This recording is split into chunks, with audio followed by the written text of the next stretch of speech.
I'm Laura Kelleher, and this is the RedHead Rides.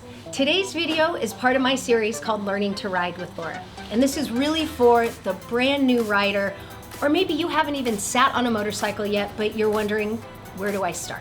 And today, actually, we are going to be discussing helmets. So this is not a gear review by any means. This is a very basic review. I'm going to go over the different types of helmets for different styles of riding, as well as how they should fit, and I'm going to show you how to fasten one. So there's really three basic types of helmets. We have dirt helmets, we have open-faced helmets, and we have closed-face helmets. Dirt helmets are very lightweight, they're very strong, and they're all open-face. Dirt bike riders, whether they're motocross or just out trail riding, wear goggles. You really want to have the ventilation so that your shield doesn't fog up, and it's a lot more active and you're sweating a lot more. Open-faced helmets really are for cruising. These are not generally worn by sport bike guys.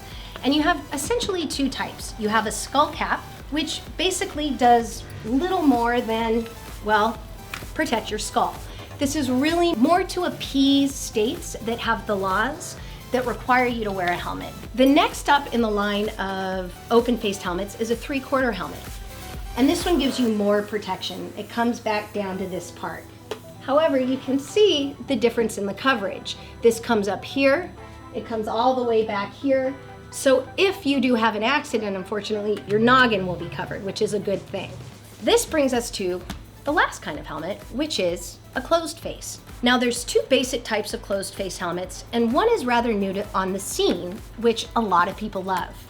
And these are modular helmets, which are really neat. So you can lift up the top, you've got the open face feeling.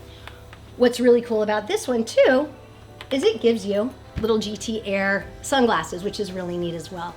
So when you're cruising around town during the day, you can open this up and then you get on the freeway, close it, you've got full protection. Lastly, and my personal favorite, is a full face helmet.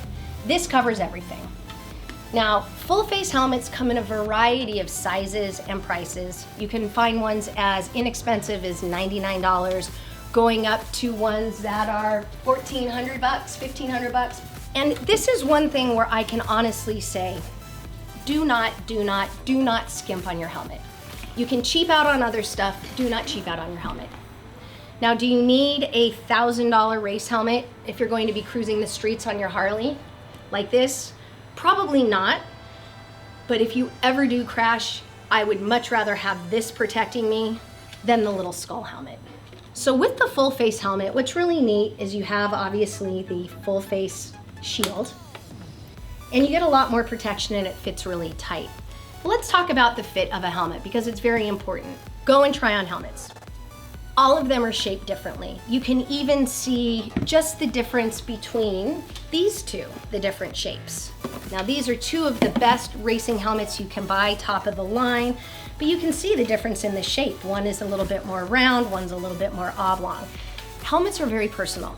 Go and try them on. Secondly, fit is very important. How do you know if a helmet fits you properly? Now this is an extra small and this is a small, two different manufacturers. The small, and I have a small head, we'll put this on. Now to fasten it, you slide it through, open this up, slide it right in, and snap it. Now this helmet you can see is way too big on me. Even with it tight, I can move it all the way around. That's how a helmet is not supposed to fit. So let me show you one that fits properly. Now you see the difference right away. I can't move it up and down. It feels snug in here. There's no space in my face. So this is how a helmet should feel. One piece of advice for women and men that have their ears pierced, don't wear earrings if you can with your helmet because you may snag it and rip it out. I learned that the hard way. The most important thing is you want to make sure that they have the proper safety certification. If you're going to spend money, you're going to invest in protecting your brain. You do want to make sure that at the very least here in the States that it's DOT approved, which is for Department of Transportation, meaning that it does pass certain safety regulations. And then there's additional certifications on different helmets. You have Snell, you got ECE, which is the European version. So these pass even stricter and more rigorous crash tests. So at the very minimum, whenever you're looking at helmets, make sure that it has the DOT, okay? But in regards to wearing helmets, find what you like. Find what's comfortable, what fits well as what looks cool. Regardless of what your size, shape, and preference, there is definitely a helmet out there for you. Please comment on what your favorite helmet is. And if you have any questions or if I didn't explain something to you, let me know. You can also email me, I will respond, I promise. I really want this to be a place for brand new riders to come and feel safe and ask me any questions whatsoever. I also really want to give a big shout out and a thanks to Bombay Motorsports for letting me use their fabulous store as well as their inventory to show you about helmets today. And if you call Bombay and you decide to buy anything from them, mention the RedHead Rides and they'll give you 15% off your purchase. Thanks so much for joining me today. I look forward to hearing from you and seeing you out there at the track and on the street.